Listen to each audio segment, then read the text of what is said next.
The lips of wisdom are closed, except to the ears of understanding.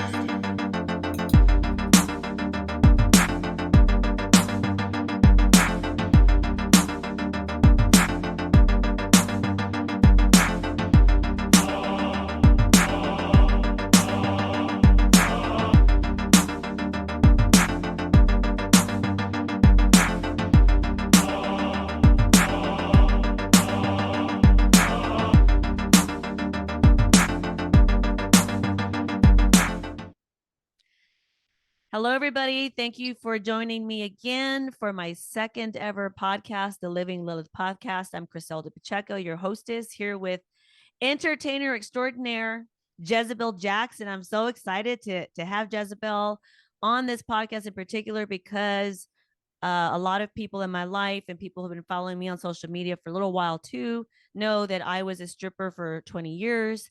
And this is where I've learned a lot about myself and life and reality, about our civilization, about everything. And it was an initiatory experience for me. It was a spiritual experience for me. And I just can't tell you how much I love all my sorority sisters and to get a chance to like chat with them and get their life stories and talk about the connection between that experience and the wild woman, right? And the feral feminine, which is what I think this really is about too on another level. I'm just so excited. You know, I love this. And I feel like I miss the locker room. So to me, this feels like, ooh, we're in the locker room. We can hang out and just have these conversations. You know, that's what I miss the most about being a stripper. I missed a lot of things. I missed the cash, money, and all the fun, but the locker room was a very intimate space, and I really enjoyed talking to everybody there and hanging out. So that's what this kind of feels like. So thank you so much for being here, Jezabelle. Thank you for having me. This is exciting. It is. I love doing podcasts.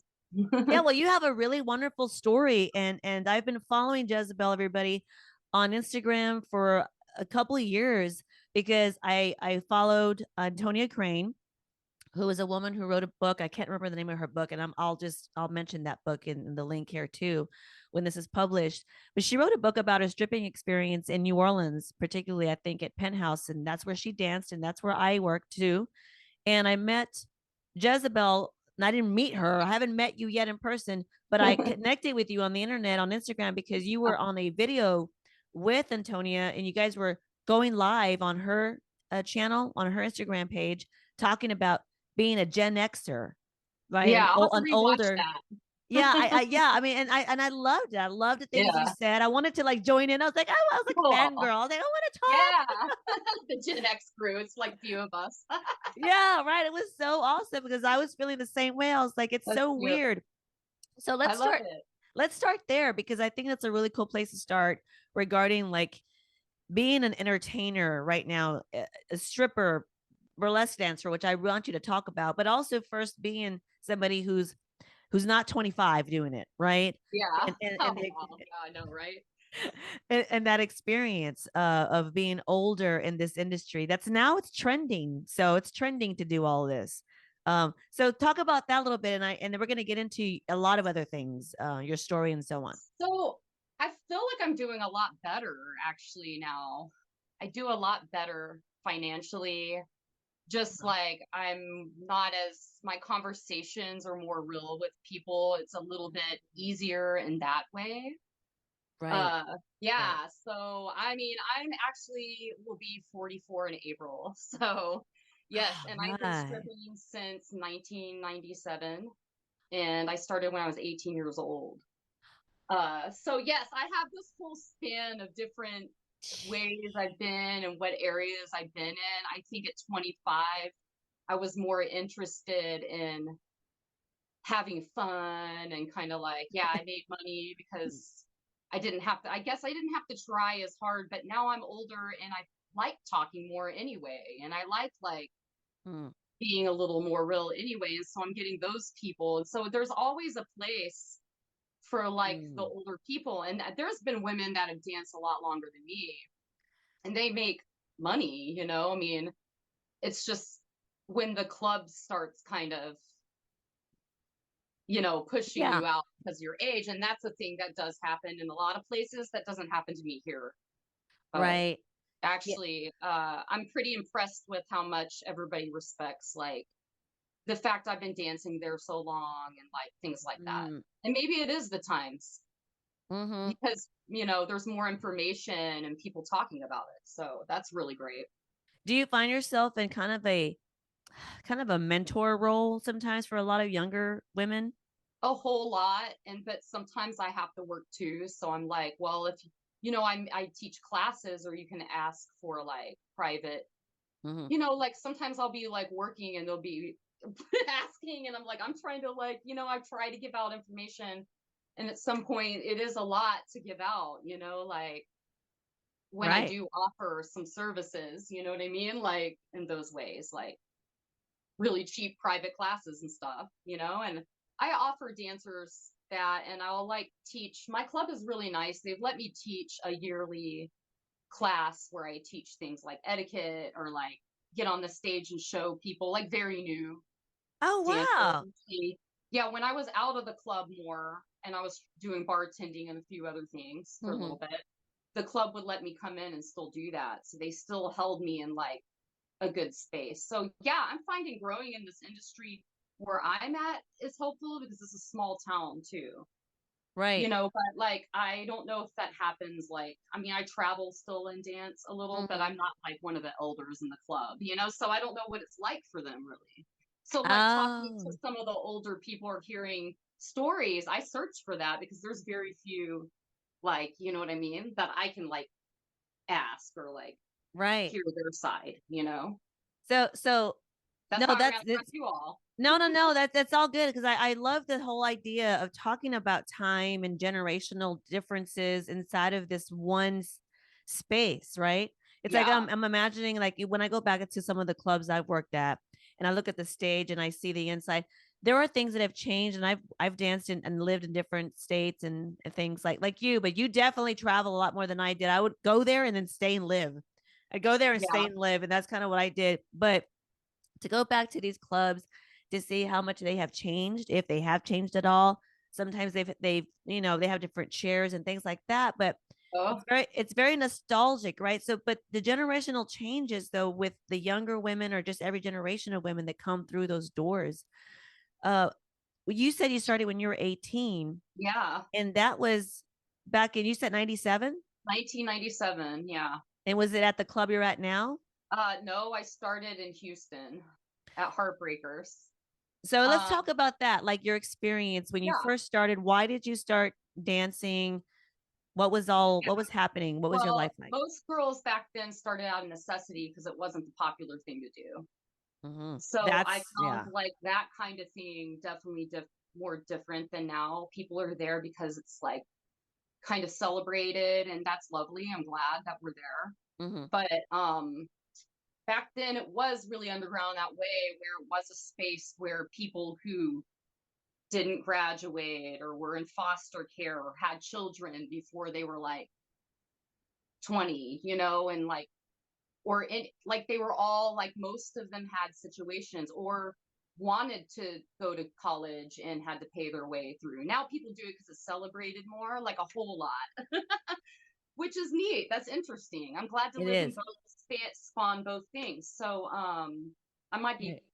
going off No, subject. no, you're not. I think though, because I Okay. want to talk about this is all connected. This is what I'm trying to ask about, like the time and how much things have changed. And I wanted to bring people back to when you started because that's a whole nother world Yeah. to join this sorority of women Yeah. in the world, right? When it was not trending, that's a whole nother kind of grit and experience that you have to go through than now. So like why did you personally you had to do it out of necessity? Yeah, I had to do it out of necessity. I was a foster kid at the end of my last 2 years of my teen life. I dropped out in the ninth grade. I had a lot of bad things happen. Yeah. Turned out in foster care, and then when I turned 18, I knew what I had. I randomly met some older girls that were dancers, but I also come from a long line of strippers. So there's a whole parallel thing. Back when this was happening, I didn't realize the extent. I was just comfortable with the notion at a young age. I So, already knew at 17 that I was in a bad situation. I've got to figure out what I'm going to do for a living. I don't want to work for this coffee shop, and I live in a small town in Arkansas. And all I wanted to do was not like it is now. It's really cool art space now, like a really neat little hub now. But back in the day, it was in the middle of nowhere. And I lived also in the middle of nowhere. Right. So I was like, at this point, I was like, this is my ticket. The women in my family have done it. So I was comfortable with it. And I've grown up hearing their wonderful travel adventures, and they did it more theatrically and stuff for a while, so I don't know. Then randomly I met some older women, and they were like, we're dancers. And I don't know. I don't remember how it all started, but they were like, they lived here in Hot Springs. And they were like, we go to Houston. We don't dance in Hot Springs because it's so dirty, right?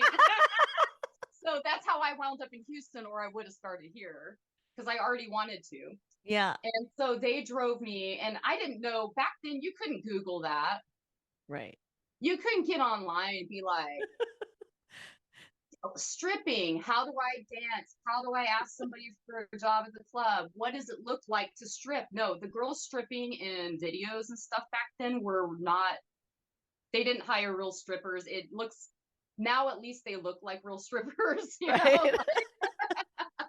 But back then there was no online pleasers or any of that crap. So everything was having to be sourced, Yeah. and you also had to be brave to enter the underground because of that. So Well, I mean, anyway, it's like I don't know if I'm gonna dance, yeah, you don't know. It's like, well, the necessity forces you to be brave. It's like you have to do it, right? It's just like you have to I knew face it. that this was my ticket, and it began right away as a ticket because I was sitting in Podunk, Arkansas here, or whatever they call it, right? Arkansas here, sitting around here, in foster care, had a bad run. And I had lived in Hawaii and then Florida before all this stuff had happened. I knew that there was a world, right? Right. And I don't know. I mean, it just happened. It was like magic. It still is magic to me. I have a lot of magic stories because I let my heart guide me. 100%, man. I hear you. I want to know what it felt like for you because I think about my first time on the stage, too, and it's like burning my brain and heart. I never forget it. The feeling of it, the smell of everything around me, just Yeah, all senses. I remember it. What was yours? Oh my gosh, I remember details. I bought a long leopard print dress, this floor length. It was something you wouldn't even go in the club in anymore. It's not even that cool. And boots that were clog heels. I don't know. I probably was behind because when I went for the first time and I saw the girls, I was like, dang, their costumes, right? Right. I was in Houston, Yeah, right, I bought right. something from the mall in Hot Springs. I love it. And it was the 90s. So if you can imagine, I have the dog collar, I mean, Yeah, I'm still right. rocking that. I'm saying I'm still rocking that, but yeah, so okay. Then I was backstage about to go on. I got the job. Mm-hmm. And I was about to go on. And I was like, what do I do? What do I do? Oh my gosh, what do I do? I remember being in sheer panic. What was the song? What was the song? What do I do? And the girls I was traveling with said, you just got to get up there and do it. I tell What was girls your that all the time. song, It's dude? weird, but, Jezabelle, do you remember the song you danced to, the first one? So I danced to Lords of Acid, Sit on Your Face. And then I danced to Shake Your Booty. Shake, shake, shake, shake your booty. I was 18, mind you. That's a child. I didn't have a big scope on music yet. Oh my God, that is so funny. Oh, that's wonderful. I Then I love was that. laughing and crying because I was embarrassed. And then this guy, and then I'm crying because I was like embarrassed. I don't know. It was like a mix thing. Right. And this guy was real sweet and he was tipping me. This was like so far back, but I remember it. This is how traumatizing it was. No, I'm just playing. Yeah, it's definitely, How I well, remember it so good. I mean, the only way to do anything is to fuck around and find out, right? You just got Right. to throw And yourself in the it. first time is the most intense for It something like is. that. It really, really is. Then I had to give a dance immediately. The guy's like, I want to dance, because I was a hippie, I was like innocent looking, like, I don't know, very new. Right, right.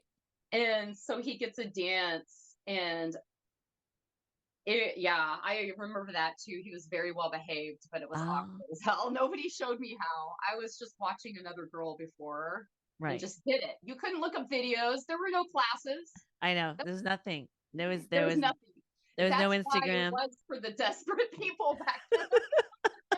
Nobody So else would venture in. I'm really curious about your family. You said that the women in your family had been already doing something similar. Can you talk Yeah. about that? What were they doing exactly? And who So was it? Where did they do it? But what was all that story?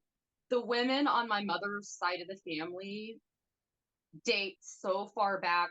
It drops off after. Okay, so my great aunt was a burlesque, adagio, and vaudeville, mainly vaudeville and adagio at first. In 1923, her name was Nyla Apollo. She worked for Naro Lockford and Company, and she replaced Zita, the famous Zita who did all, like, they were in Paris before that, and her and her brother created an adagio team, and they worked on it their whole lives, and they came to America and did it for years.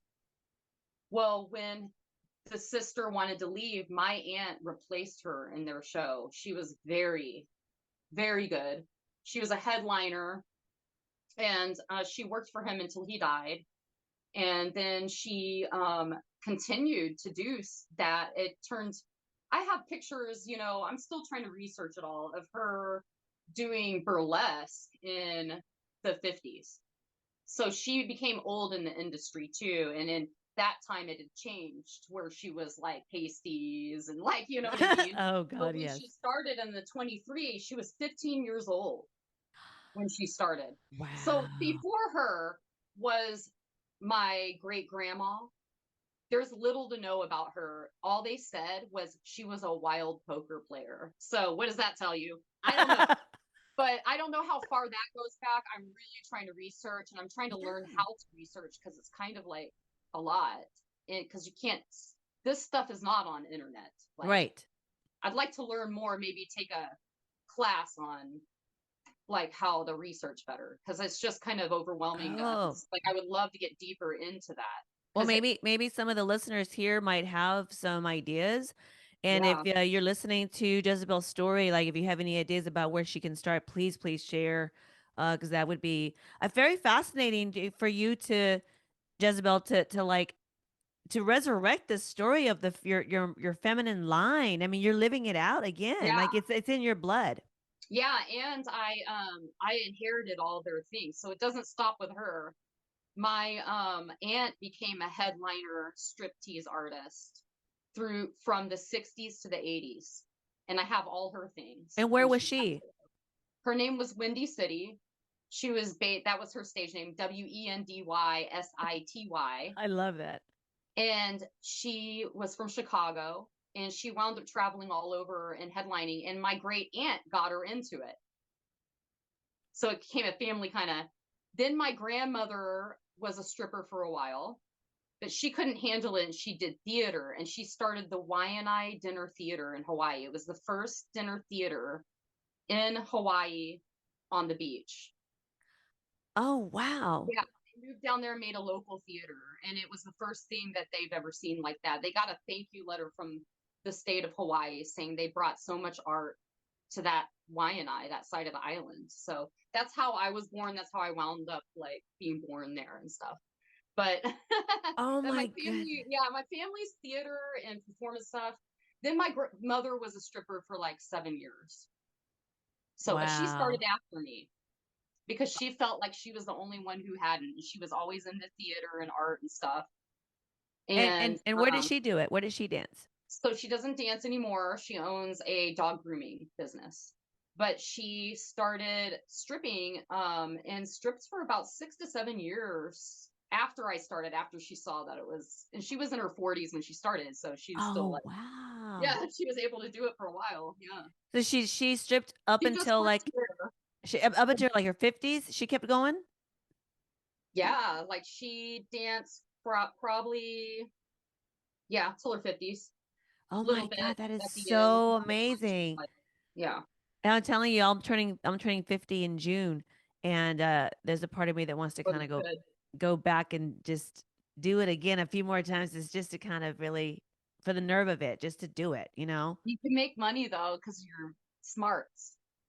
Yeah, right. You could sit down And and I just mean, have a well, for a lot of reasons, but I'm just saying, like, I mean, right, like right. our, No, no, no. Yeah, because you gotta like talk.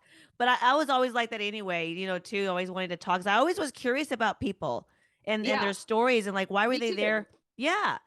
Like who Mhm. are they? So one of the things we talked about yesterday, and I wanted to bring this up, is especially because of your wild woman family line. You know what I Yeah, mean? it is. It's really neat to me. I really enjoy learning Right. about it and thinking about it, and I talk about it a lot. Like in my, Yeah. usually if I'll post a picture, I'll post something about. Right. No, that's I've seen some of the posts that you've made on your Instagram about your family and about the women in your family. That and the thing about like the idea of the wild woman, I want to ask you this too, because we talked about this and earlier you brought up the underground. You have to be brave to go to the underground. Can you tell me more about what you mean by that exactly? Like how would you describe that to people who don't know what you're talking about necessarily? They talk about they know So, stripping is underground, but what is it about that makes you have to be brave? well, when I was speaking of that more, it was back then felt more underground, but Mhm. it has lost a little magic in that way. Yeah. But it is still an underground because it's a place where, you know, the regular rules don't really, a lot of rules of society don't really apply. Right. Uh-huh. It's a place where people can talk about something or reveal a fetish or their inner desire and then leave it there. Mhm. Mm. Right. Would you say that strippers then, like that we served or serve a social purpose that goes unnoticed or unrewarded? Yeah, 100% sex therapists, sex witches here. Like, I mean, definitely that's an unnoticed thing down to whatever it is that these people are. Well, I mean, every dancer is different, but that's how I look at it, Right. like even the most aggressive dances I've had, um, I feel like I'm helping them work through something that a normal society can't give them. No regular sex therapist could give them. Right. And after doing it this long, I literally feel like I know what I'm doing in that energy realm. And people are like, how's the energy not wear off on you? Well, I mean, it does. And so I have to take off enough time in between. Mm. Mm-hmm. I can't work lots of days in a row. Like, I have to protect my energy because it does get thrown off. Right. That's what's underground about that. Yeah, And no, also it's something true. that people don't talk about, or like, it's not really, people talk about a little more now, but I don't think they understand the scope of like all of it unless you do it for a long time, especially like, Like decades. Like, you know what I mean? yeah, Like, well, the longer that you do it, I mean, the more information you're gonna get because you're gonna get to see all the changes happening. This so much has changed. What has changed the most since you started? I know we said that it's more mainstream now, right? So it's more that's the accepted. major thing. Yeah. That's like a big thing. Also, oh, I'll have to think about that farther than that because that's like a huge I mean, so much. I mean, obviously there's cheesy things like I used to dance with CDs that skipped. They always I skip. love it. I had to pay for every damn CD whether I liked every song or not. Right, right. $25 a pop, sometimes $20 a pop, probably more. Dang. Yeah, and if it was something real obscure, you just didn't know. There was no internet, I mean, Right, that's like right. that is the major thing. But also that you couldn't document your time back then. And Mhm. now it's kind of like we always knew that was a little upsetting because not all of us were okay with that actually back then, because if it did get out back then, it would ruin lives.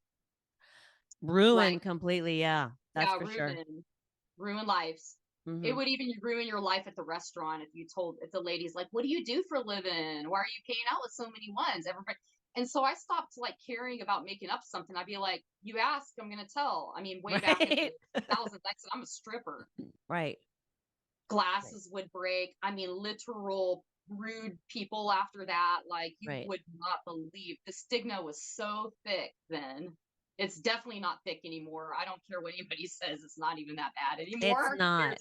It's a whole better world in that way. Yeah, because But, I didn't start dancing until I was 29. oh, And then about 3 years later, no, sorry, 3 months later, I turned 30. And this was in 2003, I think, yeah. something like that. Wow. And I danced in San Francisco. That's where I started. Oh, Was there. And even it was right before the iPod. Remember the iPod? yeah, yeah. It was Way right before the before iPod. we had the flip phones, but and then that's when texting just started. Like It was texting. rough. It was like one letter at a time. It took forever. You didn't even want to do it. You just gave up sometimes. You were like, that's when Right. emojis came in. You were just like, you do two dots and a line for Right. mouth. Exactly. It's like, or just like, yeah, I hear you. Just here's like an ear or something like that. It's too much. It's still too much for me. I don't like doing it. It's Yeah. still too much. I want to get back. I don't want to forget this point I want to make because I really want to talk about the underground and what's the new underground if this is no longer as underground as it used to be. Like, what is the new underground then? Oh, Like, what is so it? it's still underground in the sense that the energy, like, so be working with energy in that kind of way where you're healing people's, even if it's like a weird dark desire, you can like, could if you're that type. Right, right, right, Help heal them. Not everybody's like in tune with that or wants to be, but right. yeah, so that's very underground. And in fact, even the men don't even the customers don't know what's going on. Like, you're just doing it after years of doing it. So, or I mean, some people tune into it fast. I don't know. Right. So that's really underground about that. And also the style of dance. I mean, you can't really do that anywhere. You can't be a wild freak like in the sheets everywhere. But like all night long, every night you can if you dance Right. in underground. Yeah, right. That's what's underground, things like that. And the fact that, you know, you're meeting so many people and having so many conversations in a night, and then the women, like all the people you work with, like it's all about their stuff, and that's a lot of people, more than It's most the most diverse places. experience I've ever had of work anywhere. It's the most Yeah, and you diverse. can like go and to sit with different ones every night and get to know each person, each 20 girls that you work out with, and Hmm. like, Right.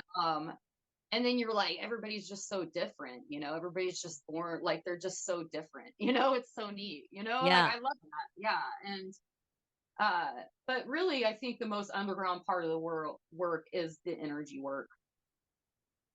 And I don't even think a lot of the younger people tune into that yet, or some Hmm. people haven't, or will maybe never get into that. Hmm. But it really exists. Like that can be, and I feel like that's why I do so well now, because I'm able to really tap into that, Yes. like, Yes. because I'm doing kind of escort work now too, not sexually necessarily, but Hmm. more like meeting with people and being their friend company, and in trade they buy me out Yes. so that I'm able to accompany them. But I'm actually enjoying that work. It's, you know what I mean, like I being able do. to like really help somebody go be above and beyond and meet them as a friend, but yeah, there is an exchange because I would need to work, you know what I mean, Right. like, so I feel like it's a good exchange because I'm not doing that for free, just helping and healing and like. You know, and that I mean, I that do it. really, That sounds rude. Okay, I do that for free. dude, I understand That though. I came mean, the out truth wrong. is, Maybe you'd cut that part. no, it's the truth though. You know, this I call it pussy reparations. Okay. I do a lot of that, and I've done a lot of that free work in my life, and I continue to do that. But Mhm. there is like a point where if I'm taking a lot of my energy away from myself and what I need to do to Mhm. grow myself, to go and help you because of your crisis, Right. you know, donate to the cause. I mean, it's an energy exchange. If not, then you're Right. just like Yes. there existing as like a martyr for everything, you know, for everybody. You're here too, I think right? though, when I was a younger woman, that didn't affect me as bad. I could just like kind of Yeah. hang out with all these different energies and things. Now I've realized how much it can affect you, especially when you're not aware of it. Right. Yeah, because it's an energy exchange, and you know, men and women both go into the strip club to look for something that's missing in society, right? During the day, outside, in their 9 to 5 jobs. And what is it that they're looking for?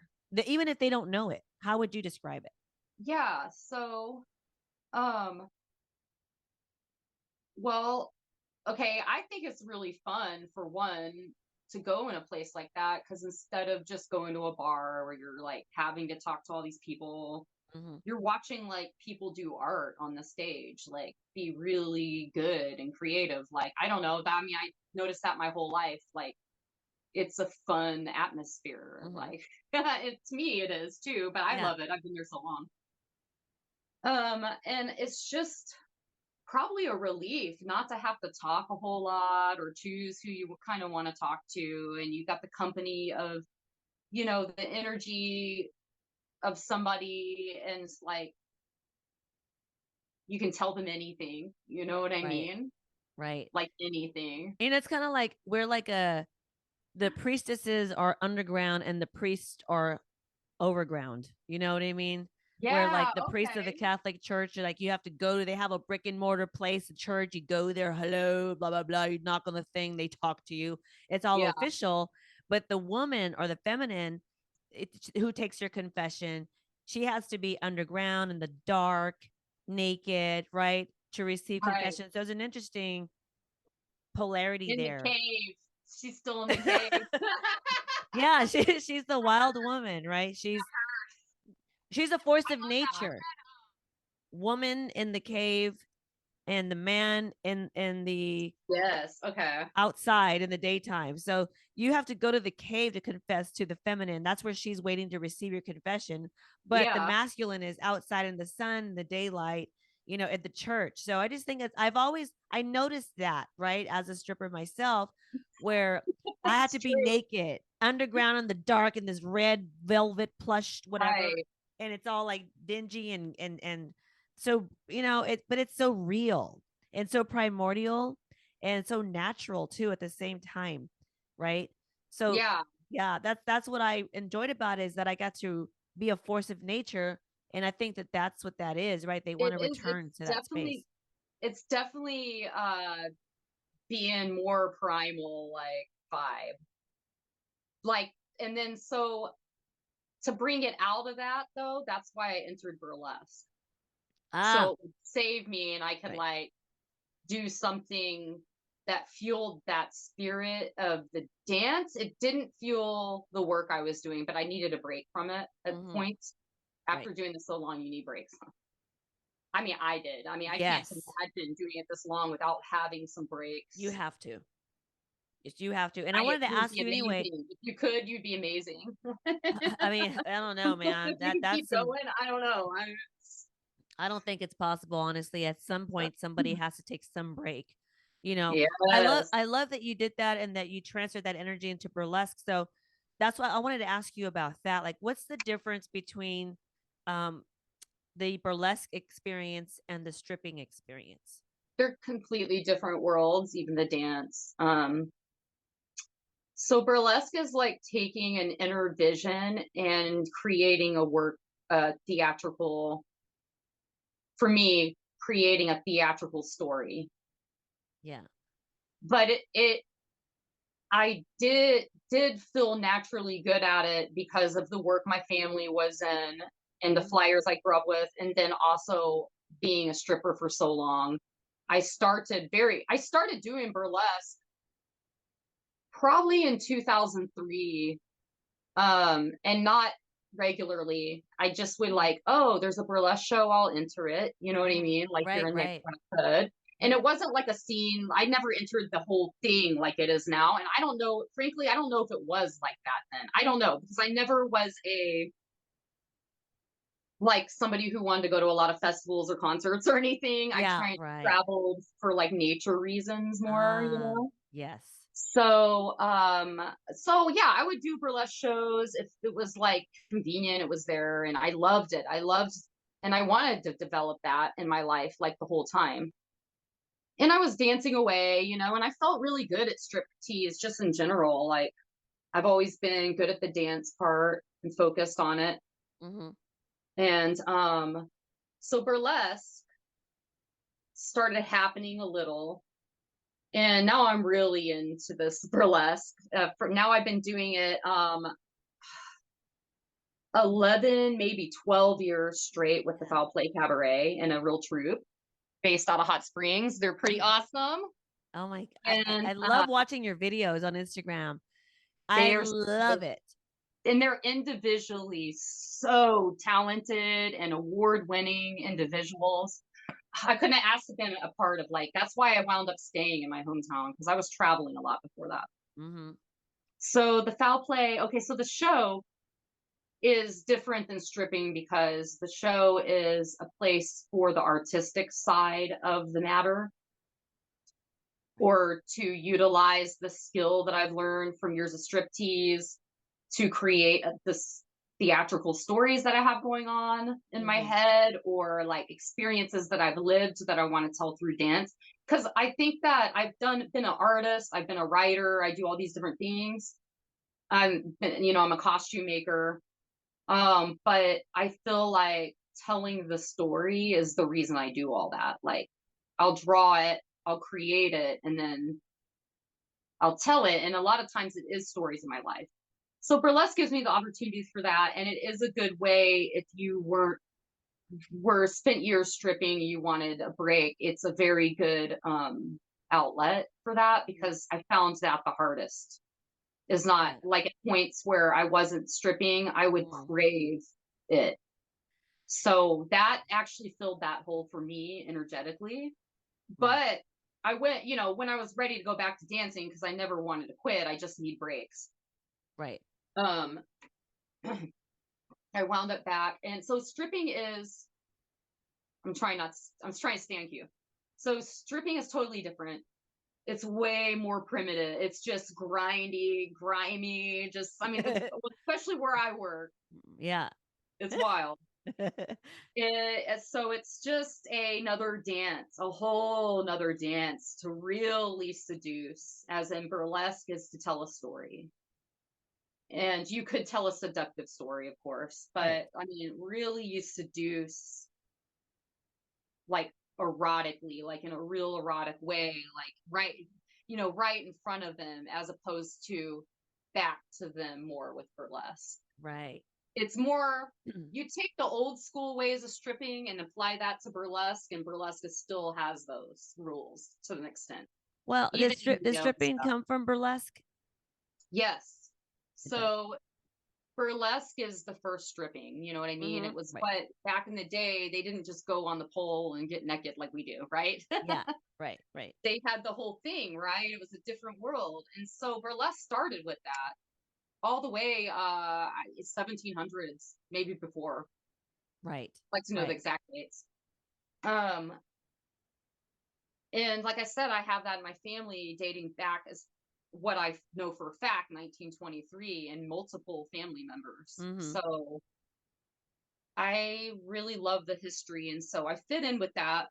But I crave stripping because the freedom more than anything. Yeah, the freedom is the number one thing.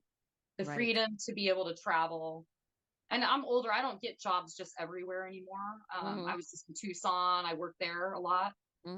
I work at this club that hires older women. And you know what? At first, it kind of like, you know, I wanted to work at this one because there's people I love that work there that I know. And I wouldn't get hired. I didn't get hired.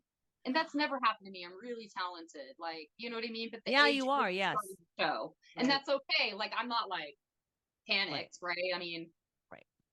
I've been hot long enough. Like, it's cool. But I was saying there is that. It's not the customers, it's the more the people running the place. Yes. So they send me to the true though. Person club, and guess what? Why am I upset? That place was awesome. Right. It was awesome. It was like people like me. So I mean, really, it's not that bad usually. Right. Like things like that, it does change, but it's not bad. It's not like right. You just have to go. Take a watch, like for a minute. It was kind of embarrassing for me. I've never been turned down a whole lot, like because I don't know, I don't know. I was always good at it. Well, you're good at it. I mean, and that's the thing about what I feel like.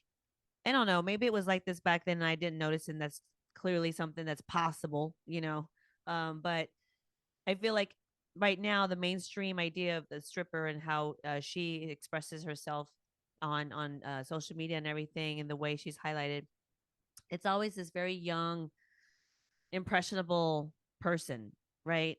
And there's a lot of older people that are still doing it. I know a lot of people who are still doing it who are older, and I think that there's a lot of wisdom that comes from the woman who's been doing this for a very long time. That I think that young women should tap into. You have a little bit of that. The only reason my club is so good is because the veteran strippers are running the club now. 2 girls that I've worked with for 18 plus years, 20 years. They're my age. They haven't danced. They've been managers for years. And now they're like completely together as a team. They worked at different clubs as managers, and now they've teamed up, and I go where they go. I don't blame you. I mean, not the younger girls. I don't know. There's a couple sweethearts, but most times they don't want to learn from me. Right. Yeah. They act like I'm like shouldn't be there. Like, you know how it is. I know how it is already. Doesn't faze me. That's how the club's always been. Right. If it's not like because of your age, it's because of something else. I mean, that's just a bunch of fem energy or something. I don't know. It's definitely true.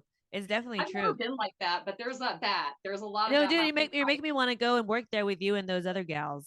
Yeah, you can come in. We'd have so much fun. It'd be so much fun. Yeah. They get on stage and stuff, but they're managing the place. Oh, I don't want to be a manager. The clubs have asked me here. No, you're not going to wreck my freedom.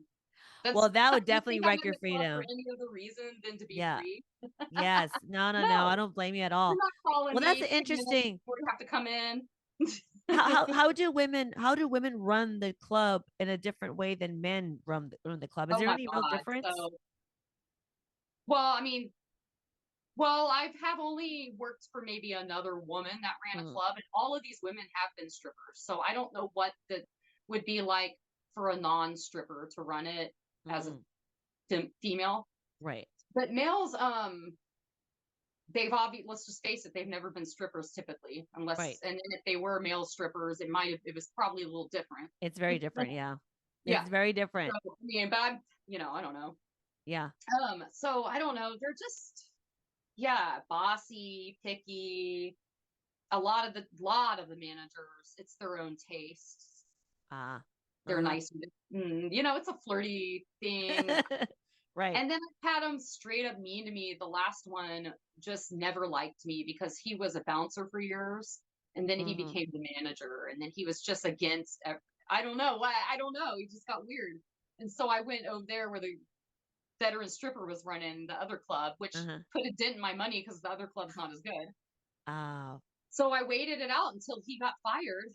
And then the veteran stripper dancer manager moved there, and then another one joined the team. And so I'm just like, it's been wonderful. Oh my God, that does matter. It matters if you've been in the industry. Right. It really does. And if you've been good in the industry, because this guy who was the manager had been in the industry as a bouncer for a long time. but instead of like getting that position and continuing to be like that kind of protector, he started becoming a weird aggressor. And so Yeah. like you get like weird, I don't know, a lot of them are, I don't know. Yeah. I'd rather dance anywhere where a veteran performer of any type works. Well, there's one person, one male manager that I have worked with in Austin, and he is honestly, I wish they could clone him No. because he's the only male manager I ever worked with that really is very respectful, is like a human being. It doesn't patronize you, or he totally wants you to make money. I don't know, man. He just has a huge, big golden heart, and it just Oh, like you need to be cloned, dude. You know what I mean? Like I he needs to know. be the man who runs everything everywhere all the time. So it's a very rare event when that happens. And Um, I haven't worked at every club or like, but I've worked in a lot of clubs, and a lot of times I am the new dancer. So they mhm. are always, even my club, harsher on the new dancer. They want to kind of make sure that they fit in with the Right. rules and with like, you know what I mean? Like they're Mhm. always watching the new dancers. So being a traveler, you're always a new dancer status. So, maybe I had to deal with that side a little harder Right, than being right. somewhere for a while Wow. and actually getting to know somebody's person. So that's just Yeah. like my view on things, and my view is different than others. Hmm. We've all had different experiences, but I'm really loving working for the older dancers. And even when I worked in Humboldt, um, the older dancer ran the club and she owned the club, which was really cool. That is And really he was rare and great. cool. It was great. Oh, I love that. So The feminine energy feels better. It just feels more at home. To yeah, for yeah. females I've ever worked for in clubs, yeah. Hmm. Wow. But maybe because it's more of a femme thing, like the energy is like that there for Right, us. right. So when a guy comes in and he's bossing us around, we're I trying to know. make money for guys. It's a weird dynamic. Maybe it is just like ego stuff. I don't know. It's really because it's really rare. It's really rare to encounter a masculine vibe that doesn't want to ultimately control the wild feminine, right? To like get It's her in kind of order, like right? the caveman thing, I guess. Let's go Yeah, back to the caves. exactly. Okay, so I really want to talk about this too before we start wrapping it up. And I want to tie it back to this idea of the wild woman, this idea of the frontier woman, of the feral feminine, right? We talked about this yesterday when we were on the phone, right? To mention today's podcast about the farm and the club and how you sort of traverse back and forth between these two spaces. And I just think it's Yeah, really a cool way to look at how you come from this very feral space of like farming or this farm space. And then now I have to go back into civilization, right? But I'll just go into yeah, the edge. I'll go and exist in the edge of it, which is yeah, also very wild too. yeah. That is, yeah. We were talking about that the other day. It was interesting. Excuse me. So living out in remote places and traveling like I did, I traveled because I love nature. Hmm. So, uh, being a dancer tied me to town in a lot of ways. But so I would seek some underground, maybe even in my area things, which I did find that every now and then. But I so like a lot of times I would have to do other things to survive, like deep in nature, like in Hawaii. I lived in Punaside. I lived in Kalapana for 4 years. So, and I lived in tents and stuff to survive there because I didn't have a regular work. Um, and I would go and seek that because I missed dancing more than, and I needed the money then, but I knew that it wasn't going to be that lucrative for me because once you're in Hawaii and you go to town, you're going to spend money, so much money just to be Right. there and do the thing. And then you're going to come back poor and tired and had to do this crazy sketchy thing in Hawaii where there's no strip clubs. So I had to go underground and do really underground shows in towns and all over Hawaii. When I did the bachelor party, underground bachelor parties is what I got into. Okay, right. Um, yeah. And it was great. I made money, but then eventually it got me out in nature and it got me renting a place in the town thinking that's what I wanted to do. And I felt like all I did was work to do that. And so I gave that all up and I went back out into nature and I worked on the farm again for $8 an hour for years. Right. Right. For 4 years. And then every Wow. now and then I would crave that because it wasn't even town that I was craving. It was, well, kind of though, because I couldn't afford like meat or cheese or dairy in Hawaii or things, right? Because it was like really remote and you just ate what was available from the farms and things. And so, like, I would crave, if I go and work over here in this crazy city for a couple of days, I can eat, like, at a restaurant, and I can, like, and so the balance was a little fun, but it got to where when I was doing that, I was drinking a whole lot more. And I wound up in some situations, where it felt like it wasn't really positive for me. So dancing sometimes has led me into not always a positive space in a way, like it's helped me get around. But like in certain incidences when nature is like calling, it was more important because like being out there is actually unhealthy to be in that other space. And that's why somewhere like Hawaii, though, is different, say, than probably living in like Los Angeles or something. Well, I mean, there's nature everywhere, but it's different because nature is such a huge thing there that there is no strip clubs. You know what I mean? Like, there just isn't. They don't want that there. So you're seeking underground in a town. Like, it just where an energy bubble there is more about nature. So, I felt the whip pool of that not being positive in a way where it sent me to industrial land. And to the point I got in a house and stuff. Right. And I was like miserable having to do this and tired and drunk. And it's like, I didn't feel like I was in nature in Hawaii. Like, what am I doing in Hawaii if I can't be here? So then I did it again because I've lived in Hawaii a lot of different times. Went to Maui because I wanted to live on another island. And for 1 year, I worked as a hostess because there's no strip clubs in Maui. So I worked as a hostess, which is, do you know what hostess bars are? I think I do. Tell me anyway. Okay, so a hostess bar, I might have to plug my phone in again in a minute. A hostess bar is, it's like a strip club without a stage. And they typically are a restaurant where you come in and you sit at a booth and the girl comes and hosts you. I'm their server. This is my booth. I get these 2 booths. Whoever wants to sit in them will buy my time. They'll sit in them. I'll serve them their food that a lady makes. And then I hang out with them and I sing karaoke. It's like a date in that place. It's like having a date and you go to a strip, say you go to the strip club. Well, this is very similar to like in Japan, the whole idea of the geisha. That's what it is. This is the Japanese thing, and that's why I did it in Hawaii. Okay. So there's no strip clubs. So I found out, what can I do that's closest to strip clubs? Are there bachelor party companies? Found out there's none of that. And so I found out there's hostess bars. And I went up to them, and I was the only white looking person that ever worked for these people. And I worked there for a year, which was, I was saying that was a cooler experience. That was cool. That is, that would be cool. I got hired. I came up. I said, hey, I've been a stripper for 20 years, like whatever year, not 20 years at that point, but long time. I can host. I know what these places are because I went and I did my research first. I went to one and hung out. And I was like, oh, that's like, okay, I got this. Right. So they hired me. And so I was able to rent a nice house in Maui right by the surf beach. Like, nice house I only paid $1,000 a month, but it was like close to the beach. And it was like behind, it had my own little yard and a little nice, one room. Sounds like heaven. It sounds like heaven.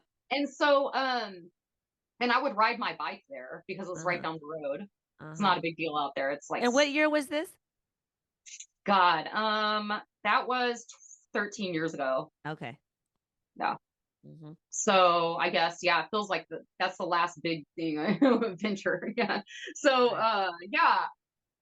but then I was living in Maui. Same thing started happening. I was in town. I wanted to do this and that, and I would do it, but it was here and there. I was working to maintain the place. The food price of food, living in a house and you're cooking. I mean, instead of living off the farms and stuff was so crazy expensive. I never could go out to eat or anything. I didn't have that kind of extra money. Still doing what I was doing. I was drunk all the time again. Right. So I was like, man, I don't really like the experience of living in a nature, energy rich place and trying to be this lifestyle. So it's kind of like where it does work for a lot of things, but I don't think for me in Hawaii that's been the best experience. And then I lived in Oahu and I had to live in the city. I just so many tries trying to dance in a rich nature area. Yeah, I mean, I love your story of the I love your story of the connecting between like the underground and the industrial world or the postmodern world and going into civilization, into the grit and grime, and then nature. Like there's this borderland there of experience in between both places. And that makes me think of like there's so many things we can talk about like with your life story. I think it's fascinating. I mean, it's just like because you've shared some stuff on Instagram about some really harsh stories, and then I'd like to maybe we can do another podcast and we can talk about that Yeah. in particular because we can go on forever and ever about all of these experiences. But It's definitely like light and dark. Like you're in this world of like bliss, but you still have to enter the world of money and it's still there. but it's like and then to do it in an underground way, it's even a darker reality than a kind of like an energy level that I was like facing at that time was very like different.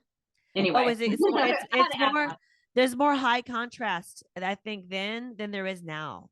There's more high contrast, right? Yeah, no, I definitely see that for sure, and that's like a huge difference that I see now when it comes to stripping in the world of stripping and sex work in general. I mean, sex work is always going to be dark. It's always going to live underground somehow and be dark. Well, that's where the dark, like a lot of dark people go to help get what they need or healing, especially because with me, I don't know, like when I have customers, that's where they go. Yeah, no, it's definitely true. But before we wrap up here, I wanted to ask you definitely a question about something that you would tell women who have never had this kind of wild woman experience in their lives, women who have always been more domesticated or have never been to the edge of culture or the frontier, an outsider, feral like this, what is it that they may not understand about or that they do not want to understand about the feral feminine like you, like my experience? What kind of advice or what would you say to them about being a wild woman? What's that like I don't know. I think it's important to try to tap into your like true wants and desires and like try to like tap into that somehow, because if you're just droning on living is that rude? No, just say the thing. Say it. Okay. If you're just droning on living that life, just like I was in a box, like, and that's fine. Like, I'm just not in that brain, really. So I feel like just living or putting one foot into the other towards your dream of whatever that is. I mean, you're like funnest and most wild dream. Just move towards the direction. You don't have to go and do it right away, but make a move, go and get a piece for it, or like, you know what I mean? Or like go and make a move towards it, because I don't feel like it's personally like for me, it wouldn't be healthy to live a life to never have just kind of chanced or gambled and won, with nature, like being able to get out there because I made the moves, like, right. You just got to make a move, like any dream that you truly had, and instead of squashing it or being like, I can't do it, you don't have to do it right now. Maybe you're not ready. Just move in that direction. And that doesn't mean quit your job tomorrow. Just, you know what I mean? But that's what I would have done at this point, because I moved. So. Right. Yeah.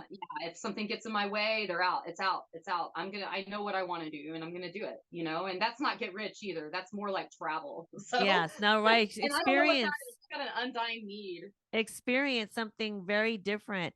Like bite that apple. It's like you and I are being like a little bit of that, the serpent in the Garden of Eden with Eve saying, eat the apple, girl. Yeah. Take a bite, girl. Right. It's all good. Oh my God.